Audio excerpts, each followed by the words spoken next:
What's going on, everyone? Welcome back to episode 2 of the Give and Go podcast. This is the show where we give our hot takes and go about our day. I'm your host, Rashawn Bates, and I'd like to introduce you to my two guests. I'm Dan Berman. I'm Joe McCarr. So, picking up where we left off again. We're talking about the standings. I don't feel like going back and talking about what we just talked about, so we're going to go off from Houston and Utah. Yep. Let's go.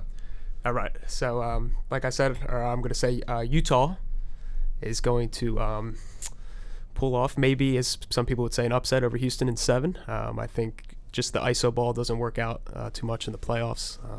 I like more of that spacing. I think Donovan Mitchell, Rudy Gobert, and Joe Ingles is going to be enough to take down. I don't think Westbrook and Harden will be able to maybe coexist as well as people think in the playoffs. So we'll see. But I see Utah in 7. Also got Bojan Bogdanovic, and then Good point, Bogdanovic too. depending on how he's playing, this year hasn't been great, but ultimately Conley, come playoff time, is usually different. Yeah. Well, both of you, no. Houston's been giving Utah a lot of problems in the regular season. Gobert can't guard Westbrook because that's the switch that they want to get, and Gobert ultimately, as good as a rim protector he is, he can't guard smaller guards and faster point guards, and I think Westbrook's going to give it to them. And the small ball thing seems to be working. It really does. But we're going to see it come postseason time, but it's really working. I think Russ, I read a statistic, and it says that he's shooting about 13 drives a game and is shooting 67.8% on those drives. Yep. So, We'll like see, right? We'll Not see. even win in 6 PJ games. Tucker at her center. We'll see about that. I gotta go with- He's been playing better at But center. Covington was a huge pickup. Yeah, Yeah. because he's So, averaging, I read too, he's averaging 3 blocks since he came there in the 9 games they played. Yep. So, obviously just going to go down maybe like 1.5, maybe 2 a game, but he Yeah. is defending the rim at whatever height he's at right now. Big pickup. Yeah, Big pickup. huge. Yep. I'm going to say the Rockets win that series in 6 or 7, and I do like the Jazz, Mhm. but I think the Rockets have just the talent alone to get them past that first round series. I think second round is where they seriously stumble into some problems. Oh, yeah. Gotcha. I think Mike Conley's just too washed for for this postseason run. He's been playing horrible for Utah. But he's very capable of turning it up at any moment. I agree. I really hope so. I really do, because they're gonna need that defender. Like he's one of the best defensive guards in the league, but Yeah. like, he needs to pick it up on offense. Mhm. So that brings us to the East, first round. Don't even need to talk about Bucks and Brooklyn. I know. I'm sorry to talk about your Nets, but I'm going to say Bucks in 4. If the Nets get lucky and make the 7th seed, I say they give Toronto 5, but Bucks in 4. I say Toronto in 4 is what for that. But yeah, obviously Milwaukee in 4. They're on pace to win 70 games. Giannis is unanimous MVP. It's curtains for the rest of the league. I'm sorry, but Yeah, I agree. Don't think we have to keep going about that one. Bucks in one's 4 easily. unanimous. But so yeah, Toronto also in Toronto in Orlando. see, that one's interesting. This was a series last year as well. And First Orlando round, right? took a game. And Orlando took one, In Toronto, I believe, if I'm With Kawhi correct. on the team. and yeah. So you know what? I'm still gonna say Toronto. Toronto in 6. I'm gonna say. But I do think Orlando's really improving. Obviously, it seems like every team, there's always a former Sixer, and Fultz is one of them. So, Then they have Carter Williams, too. and now Carter Williams, like you said. So, Orlando, land of Sixers rejected point guards. yeah, it's been Awkward. they've been travelers. They have traveler point guards, but yeah, I like the experience of Toronto definitely for 6 games in that one. I think I'm gonna go with Toronto in 5, just because I am, too. they have that experience. Even without Kawhi, they're still a deep team, and if they get Marcus All back, it's just gonna make more problems for Orlando. I'm a huge Vucevic fan, and I think he's gonna put up numbers, but the loss of what's his face, Jonathan Isaac, right? Yeah, Yep. he was a great defender for them. Yep. So, yeah. So, you said the same thing for you? I'm going to go with Raptors in 5. I think the Magic get lucky, steal one game in their Mhm. home, but Gotcha. Next, Boston, Indiana. it's going to be interesting. I like that. Let's see, what would I say? I'll say Boston in 5. Boston's very, very tough. If you ever watch them occasionally, their defense is superb. then they're really, really coached well. They probably have one of the top coaches in the league. So, and they're actually doing all this, if you've watched, past couple weeks, without Kemba Walker. So, they're extremely tough once they get him back in the playoffs. I think their defense is elite. And even though Indiana will be getting, I guess, Oladipo, Boston just has too much now with Tatum and Brown uprising. I like their team a lot, coached well, and I like them in 5 for the first round. I'm also going to go with Boston in 5 because Oladipo hasn't been playing as well as he could have been coming back from injury. Right. Obviously, the injury was significant and did a lot of damage to his body. But they also just lost Jeremy Lamb. And that was a huge guy off the bench. Yeah, good call. He's an automatic bucket. I'm a huge Sabonis fan, but Boston is too deep. Too deep. Yep. And they have too much offense in their starting 5 to lose. In the even 6 games, I'd go with 5. Yep. I could see the series lasting 5 or 6 games, but I'm gonna go with Celtics in 5 because I don't know how I You're gonna trust. say Pacers in like 6. I'm like, The No. way he slowed it down. Nah, you good. Because I don't know how I trust Indiana's depth.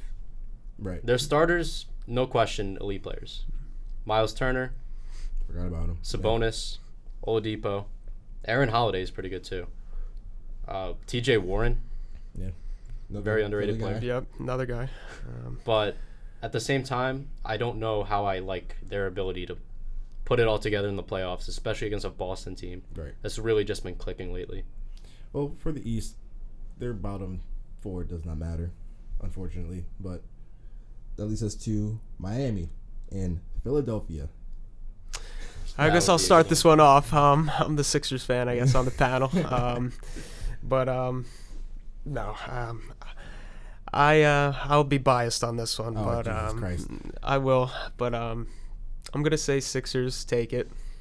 In how many games? 6. Sixers in 6. I'm gonna say they lose both road games, and they're gonna have to. They're gonna have to win. Obviously, 2 road games. Yeah, I'm gonna say it. I'm gonna say they do. Once Simmons and Embiid get back, I'm gonna say they get it. I know it's gonna be tough. Jimmy Butler's gonna pour it on us, like we gave away, but I think we're gonna come together. I think we're gonna surprise a lot of people in the playoffs, and we're gonna get rid of all this Embiid and Simmons together slander, and we're gonna make it happen in 6. Now I'm sure these guys won't agree, but we will see. I hope to God that this matchup happens because I do not want Indiana to move to the 5th seed because I want Miami and Philly in the first round. That's going to be electric. Yeah, electric. With that being said, I have Miami taking the series in 7 games, bearing if Embiid and Simmons comes back healthy. If they don't come back, it's good. Well, then that's a huge It's- different story. Yeah, that's lights Like- out. Yeah, no, Jimmy Butler to the cup. But I think Jimmy Butler's going to come to Philly with vengeance. Yeah. Philly's been the worst road team. That's in the NBA true. this season. That's true. So they're not going to. I guarantee they don't take 1 game on the road, which is why I think Miami's going to bang it out in this series. Right. I'm going to go with Heat in 6. But at the same time, if the Sixers manage to win this series, I'm not going to be surprised. Yeah, I agree. Good. I was just being Ultimately, nice. I had the Sixers as a conference final team. Now I'm not so sure about it, but if they could manage to steal that series, I would not be too surprised. The only thing is, I want to see how Adebayo matches up against Embiid. That's going to be a really tough matchup for him. Mm-hmm. I think that Miami will go zone against the Sixers because obviously Eric Spoelstra's a defensive juggernaut and he knows how to make his defensive schemes and he's going to conjure up something for Embiid and Simmons. I guarantee you that. It's going to make it very difficult for them to score, especially since they lack outside shooting. Here's something to keep in mind, too. While the Heat aren't a young team, they have players who have little to no experience in the playoffs whatsoever. Kendrick Nunn has not played a playoff minute, if I'm correct. Yep, Tyler Herro's not. Tyler Hero has not played a playoff minute. Adebayo played last year. Okay, he's got a little experience. Duncan Robinson. Duncan Robinson. Then you got Jimmy. You got and Jimmy, Iggy, yep. Jay Crowder. And they have that It's a Myers nice Leonard balance. experience. Myers Leonard, Yeah. So Good stretch big. Olynyk. Yeah. yeah. Yeah. He played big a couple seasons ago. and Dragic off Yeah. the bench. Yeah. Ooh, Right. Huge. You're absolutely- That's huge. Miami in You 6. know. I changed my mind. Miami in 6. I'm sorry. Dragic off the bench. Miami in so 6. that's where the depth goes You deeper. heard it here first. Yeah. So we'll see what happens. All right, round 2. You want to go round 2 for the West? Let's or do it. East? I guess since we'll Start with the West. Start with since the we West, have yeah. So, who do we say? So, Lakers and What? Rockets would that be? I think it'd be Clippers, right? Or No, because the way it works is the 1 usually Right. plays the 4 or 5. no? Okay, Right. then, yeah, Lakers then and the- Rockets. Lakers the 2 and Rockets. Yeah. All right, so I guess what did I said Jazz, so I'll be the one to say Lakers and Jazz, and I'll say Lakers. Obviously, Lakers. I'll go 4. I'm gonna say they sweep the Jazz. Lakers. I won't spoil it yet, but you'll hear my decision later on who wins the championship. Hint, hint. But Lakers sweep the Jazz. Oh, so if it was a Jazz, I also Right. think not a sweep, but they. The Lakers bench concerns me, and Me too. Utah is too good defensively to get swept. So I say Lakers in Okay. 6. Okay. Because LeBron and AD are just gonna be too dominant. Because Utah has 0 people who can guard LeBron in the wing. Yep. Absolutely no one. True. If it's Lakers Jazz, I'd go with Lakers in 6. Mm-hmm. If it's Lakers Rockets, I'll go with Lakers in 5. Now I have the Rockets winning that first round series. I just think the Jazz with their size match up better against the Lakers with their size.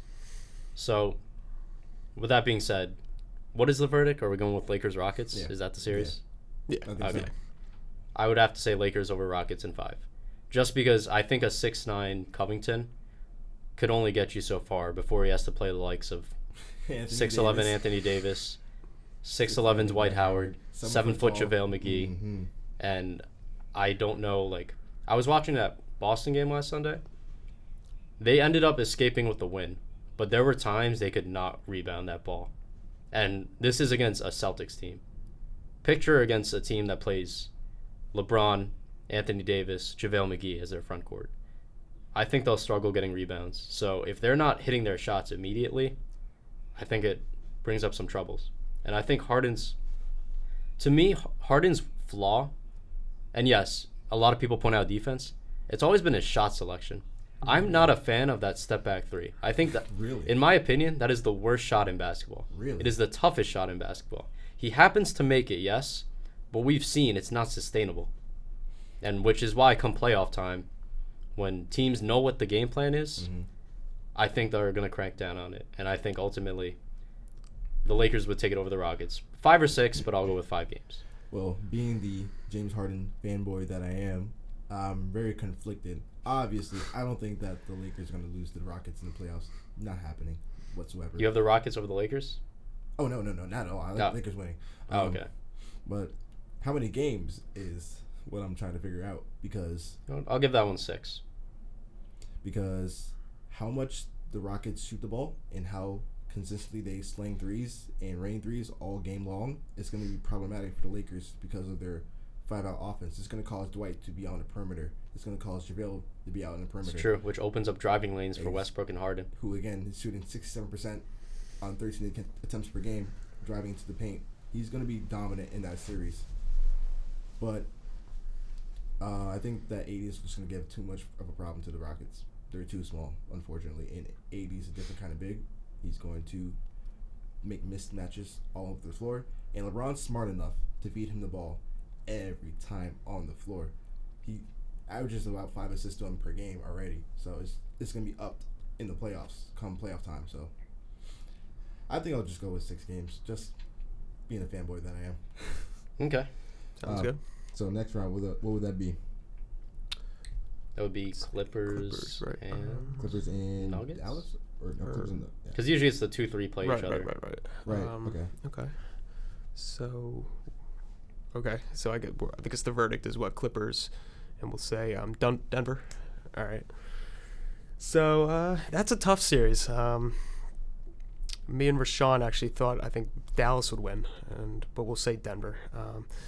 So I say that's a tough series, but I'm going to go obviously Clippers. Clippers, like we said, 10-man deep. I'd have to say, let's see, I'd say give Denver a game. We'll go 5 there. Clippers in 5 there for the second round. Just too much. Who's going to be guarding Kawhi? Denver didn't have anybody to guard Kawhi. Paul George, there you go. So, and like I said, the bench is obviously in more depth, though. We'll say Clippers in 5. Clips in 5. Enough said. Joe, back to you. I'm going to say Clippers in 5 because that Denver's defense concerns me a little. And it's not like it's not elite. It's come playoff time. How is Jokic going to guard Harrell, who's way more athletic than him? Same Who's with guarding Paul Kawhi? Millsap. Yeah, as you said. He's old. Paul George. Shamit's going to get open looks. You know that for a fact. Yep. Reggie Jackson, they have, who could We facilitate. didn't even talk about Lou Williams. We didn't even mention Lou Didn't even Williams. mention him. Didn't even mention him. Could be a starter, any team. The disrespect. Yeah. I just had a brain blast. Wow. Yeah. And then you have Lou to just come in and bam, bam, bam. Clippers You in know, it's 5 like games. Clippers in 5 easy. It's a Right? joke. I agree. So, So moving that on. being said, back to the East. Back to the East. All right. Milwaukee and Miami? Miami. What did we Sixers. say? Sixers? Yeah. All right. Milwaukee and Miami. We'll say Miami because, all right, so we'll say Milwaukee, Miami. Now that's tough because, Is it really? I don't think it is, but well, here's what I'm going to say. I'm going to say that Miami Heat did make moves to get more physical, all right, because that's their motto, okay? They went after Crowder and Iguodala, all right, and they like to get more physical. But You're irking me. I'm trying to hear this. obviously Milwaukee's still going to win the series, but it is going to be entertaining. Miami's very physical, and they can play that type of physical game that the Bucks do. I'm going to say Bucks in 6. I like Heat. I like the Heat. I think they have more depth than they did last year, obviously, and we'll see what happens. But Milwaukee in 6, Giannis is too much. I agree. Yep. And I'm trying to decide whether I want them at 5 or 6. Give Same here. give Heat that leisure. I love Jimmy Butler. He's Yeah. such a stud. Yeah. The Miami Heat team are just studs. Yep. But I'm going to be respectful. Okay. I want to give Eric Spoelstra some credit in throwing up defensive schemes. And I'm going to give the Bucks in 6 games. All right. Because they're probably going to play zone again. Yep. Because Giannis, even though he's shooting 31% from outside, he's not going to shoot consistently out there. he's shooting better from 3. 'Cause he's But here's chucking my it. take. You still need to give it to him. Yeah. Because Right. if not, he's going to drive in. Yeah. And you live with your less than 1 in 3 odds of him making the 3 compared Right, to him right. bulldozing in the paint. Yep. So for that reason, I'm gonna say Bucks in 6 also. That comes Boston and Toronto. That will be the series for the East. That's because, first of all, that's probably one of the biggest teams that match up the best in the I East. And now with Kemba coming back, you're going to see Lowry versus Kemba. You're going to see Siakam in there versus Tatum. We got some really great matchups going on. So that could be a 7-game series. And I believe, and obviously Toronto won it last year. But this year, they did lose Kawhi, and that's a huge difference. So I'm going to go Huge. with the defense of Boston winning that game. And Boston takes it in 7 this year. I say Boston's offense wins them this series. Okay, And okay. 7 games as well. Because Toronto, they don't have a star anymore. They're a deep team with good players. I think Pascal Siakam is one of the top 20 players in Rising the star. league. Yeah. I think he's amazing, but he's not the star caliber player that Kawhi Leonard is. Right. With that being said, Boston has 2 stars. They have Jason Yep. Tatum uprising now, Mhm. and Kemba Walker, who will be phenomenal in the playoffs. Mm-hmm. I He will- agree. He will be a stud. He will be. 'Cause no point guard can guard him. Literally, 1-on-1, he cannot be guarded. Yep. He's too fast. His handle's too crazy. And he shoots better off the dribble from 3 than as great as Curry, as great as Dame. It's ridiculous how good he gets a shot off the dribble, off the pick and roll. It's nuts. So I think Jaylen Brown is playing up to his contract, and I think Daniel Tice as well. He's playing great for them. He is. He really is. He's been spacing the floor. He's been playing dominant inside. He's defending the rim. Yep. So, and have Enes Kanter come off the bench. Yeah, I'm going Boston in 7. I'm gonna agree with both of you. I'm gonna say Celtics in 7. I think the Raptors make this series interesting though. Yeah. So you got Siakam, gonna put up in the playoffs at least 25 a night. I want to say. Mhm. You have Kyle Lowry. While he gets slandered a lot and understandably, come playoff time, he was huge for them in the playoffs last year He was huge until the conference finals. The first 2 rounds. when it really mattered most. The first 2 rounds were, again, Kyle Lowry in the playoffs, and I was just slandering this man, if you remember. You're right. Actually, the Magic series he didn't play well. Yeah, no, not at all. And I was like, he's doing it again, really? And then I like the team they're surrounding themselves with. So OG Anunoby just had a career game the other night. Ibaka, Yeah. great player for Fred. any team. That's the Fred X factor. VanVleet. The Van Fleet. Yep. Norman Powell. Just physical. Yeah.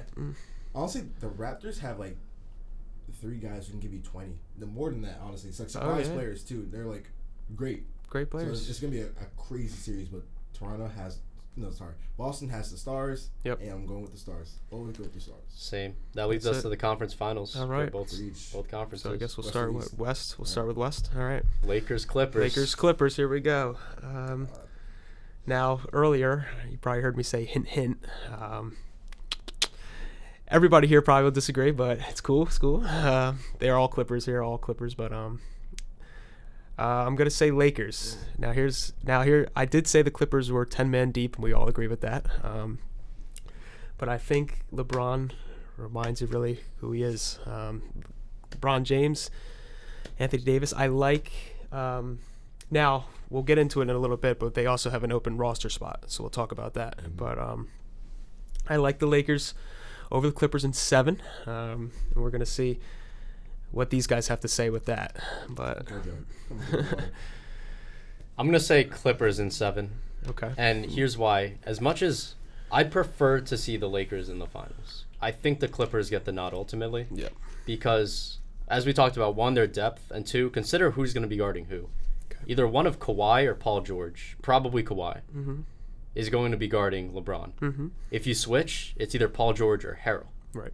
If you switch again, it's Beverly, Right. who, while undersized compared to LeBron, still a very, very capable defender, could clamp down any point guard. Mm-hmm. So this is the battle we've been waiting for since the last offseason. Ultimately, I say Clippers in 7. I think that depth is too much to go through. I'm a little skeptical about the Lakers and how they didn't really make any major moves at the deadline. I think they need another primary ball handler. Mm-hmm. And I think Davis needs to stay healthy, which has been kind of a concern lately. And that bench is a little reason for concern. So while the Lakers have the better stars, without a doubt, I think the Clippers are just by far the better team. On that note, I'm going to say that the Clippers win this in 6 games. Because, like Joe said, bench is too deep. They're going to give... The Lakers don't have a bench. Well, they do have a bench, but they're not great. They're extremely, extremely inconsistent.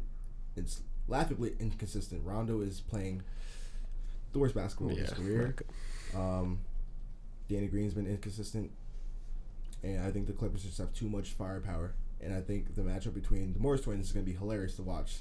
Literally just 2 dogs giving it to each other. But I have the Clippers winning the 6 games because of how star-studded their team is compared to the Lakers. Even though, like you said, the Lakers stars are better than the Clippers 2 stars, but not by that much. Because Kawhi is like right there with LeBron, and Paul George, bearing injury, obviously, is right there with Anthony Davis. And AD is obviously better, but I think Paul George is a step below Davis, in my opinion. I'd probably put Paul George in that, maybe, if I'm feeling generous, 8 to 10 at most. mm-hmm. Probably he's a top 15 player, I'd say. Oh, he's top 10 for me. I think Paul George is nasty. I think when he's healthy, my God, Paul George. When he's hitting, he's hitting. It's just the level of inconsistency I've seen is a little reason for concern. Because he's been kind of hurt. He got his. And I understand. But come playoff time, that's going to be the real test yeah. of when it really matters. I agree. I agree So with for you. the East, Milwaukee and Boston. What All say right. you? All right. Let's see. So we covered the defense for Boston, and we said Giannis is too much. So there you go. That's kind of the storyline. But the Bucks will win in 7. The Bucks will win in 7 over the Celtics. The Celtics will give them a big fight. I like Boston in the playoffs is a big powerhouse to get through, but Milwaukee has been the powerhouse of the league this whole year, and they will take it in 7 over Boston. I don't think they have enough to cover Giannis, and Middleton has been playing really well for Milwaukee, as well as Bledsoe's holding his own, and I like Milwaukee's bench. Don't forget about Connaughton. These Kyle guys, Korver, Brooke Lopez and Robin Lopez, are both out here hitting threes. Robin Robin makes them, just not as high a clip. Okay. He can still make it. Don't forget Wesley yeah. Matthews too, and plays for, Wesley Matthews. plays for Brogdon. And they signed Marvin Williams. Marvin Williams. So, yeah. So getting deeper. So we'll see what these guys have to say, but I'm going to say Bucks in 7. here's the hot take: Bucks in 5. Bucks in 5. Wow. Because if you think of last year, they also won last year in 5 games, and this Boston roster is not too much different than last year's roster. Bearing you swap Kyrie for Kemba, that's a little bit interchangeable. Same kind of player, same play style.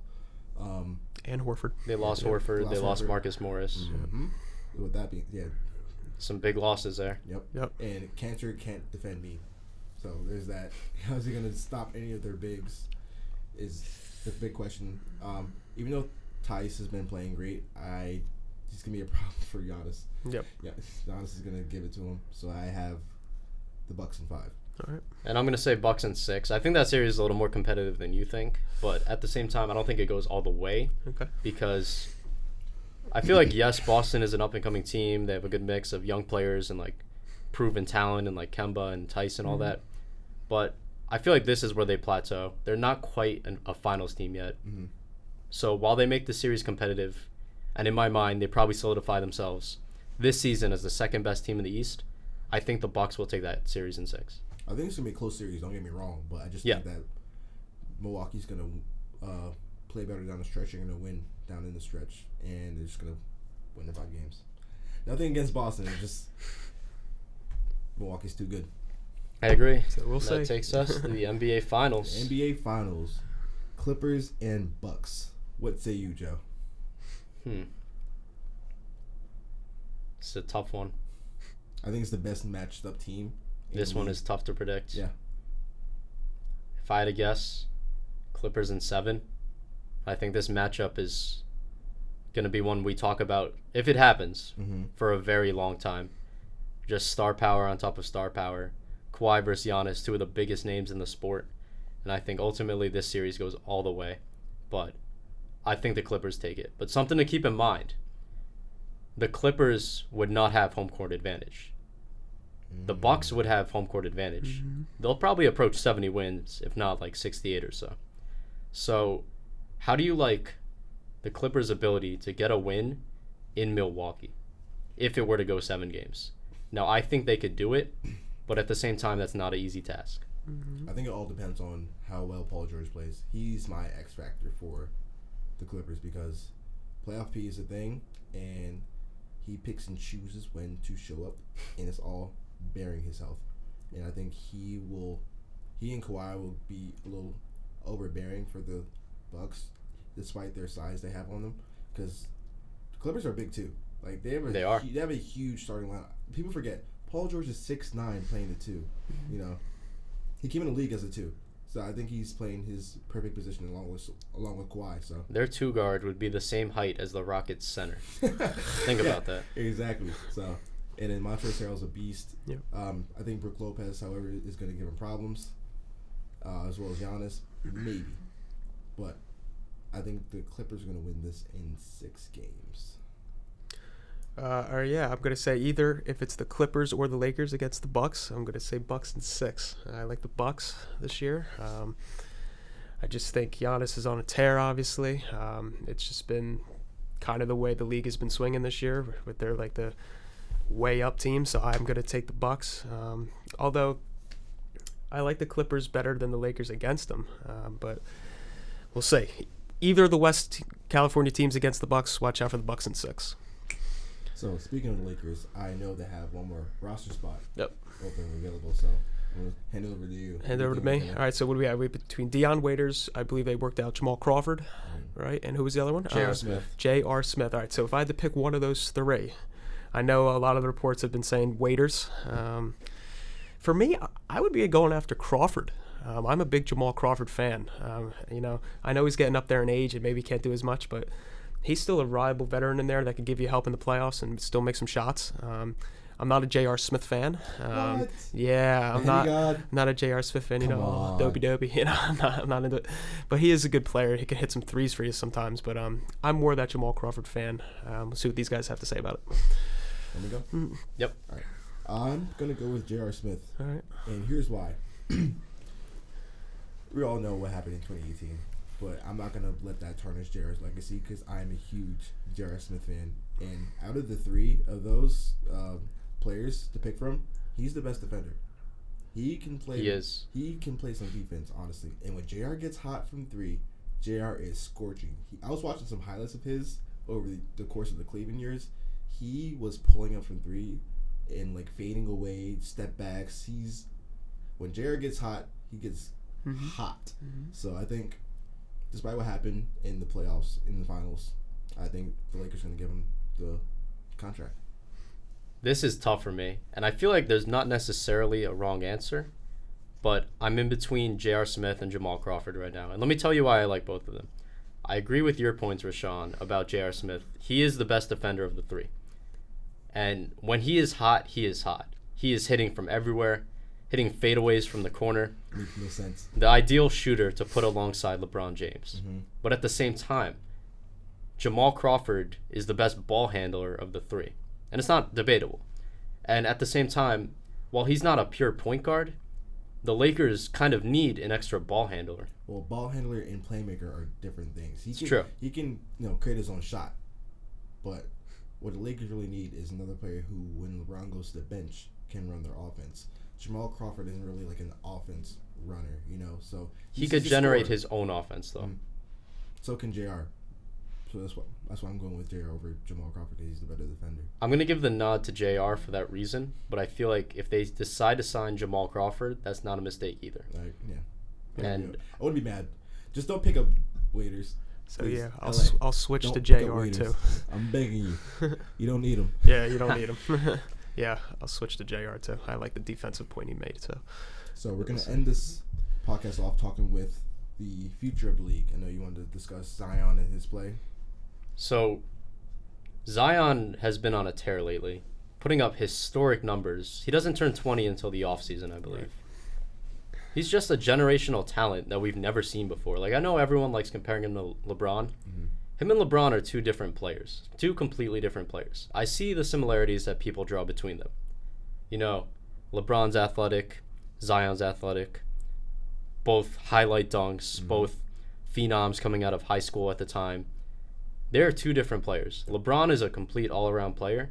Zion is this immovable force who, for his age, for his size, for his skill set, we've just never seen anything like this before. I think his skill set represents Charles Barkley more than anyone else. There's a lot of comparisons, like you said, between him and LeBron, but Chuck is literally Zion, but with, a bald head, because when Chuck gets the steam, people are getting out the way. Chuck was also undersized, playing power forward, and he was dominant, very, very dominant. He would have won a championship if Michael Jordan wouldn't have existed, but yeah.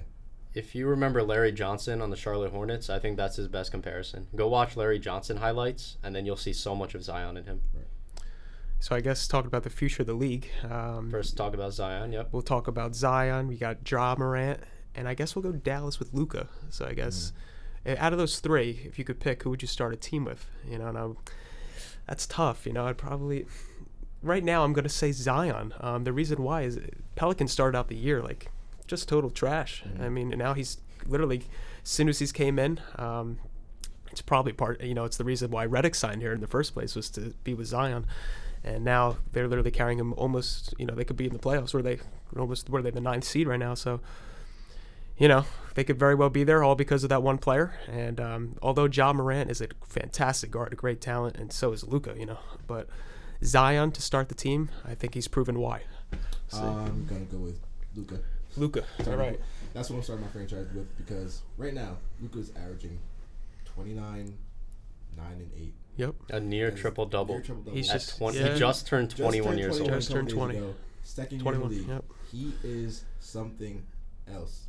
The way he gets his own shot, the way he play makes. Obviously, you don't really need him to defend. You could build defenders around him, but I think he is the cornerstone of what you should build around because he's a tall point guard who can pretty much do everything for you. I'm going to say Luka as well, and here's why. I feel like I am a big fan of Zion and Ja both, but Luka does it all. Defense will get better over time, but Luka makes his team better, which is something to consider. He's averaging, like we said, a near triple-double and just turned 21 days ago. That's incredible. It's like stuff you've never seen before. when it's all said and done, I think Luka is going to be one of the greatest players of all time. Now, here's something to consider too. His injury history, granted it's early, is certainly a lot more promising than that of Zion. That's something to consider. Yep.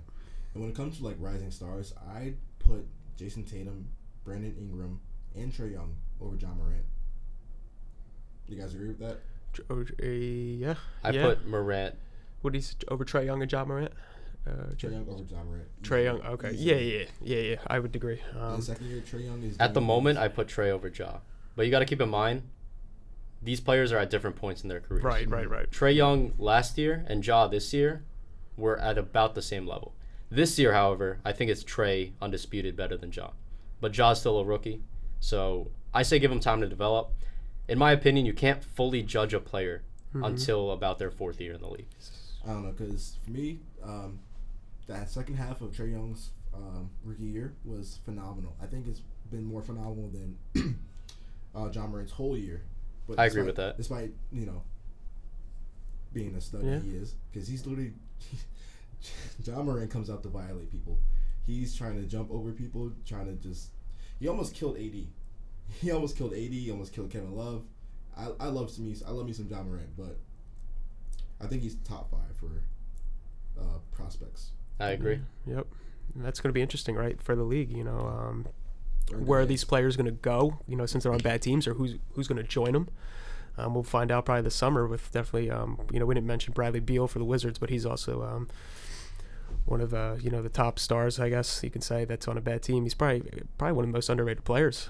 So I agree. See what happens with that. I think if John Wall was healthy, they're the 8th seed in the East.